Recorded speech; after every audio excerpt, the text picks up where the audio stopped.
শেখ হাসিনা তো গেছেই, আর এক শেখ হাসিনা বসছে কিনা আমার মনে হয় এটা, ঠিক আছে? কেননা শেখ হাসিনার মতো যেরকম নষ্ট করছে তার দ্বিগুণের দ্বিগুণ নষ্ট করে যাচ্ছে শেয়ার বাজার। এখন তার চাইতে বেশি যাচ্ছে। 100 টাকা শেয়ার কেন 30 টাকা? মানুষের পুঁজি কোথায় আছে?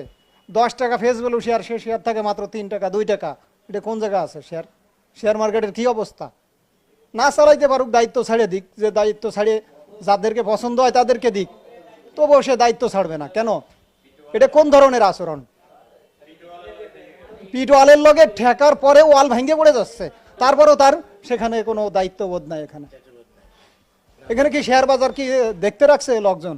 যে এই জায়গায় যে অনেক কর্মচারী কাজ করে তাদের কি অবস্থা এখন? তারা আজকে হাউতাস কেন কানবে, ক্লায়েন্টরা কানবে? এটা কোন ধরনের? এখন হাউসই চলে না। এটা আমাদের কি রক্ত শরীরে আছে এখন? কারণ পানি হয়ে যাইতেছে দিন দিন।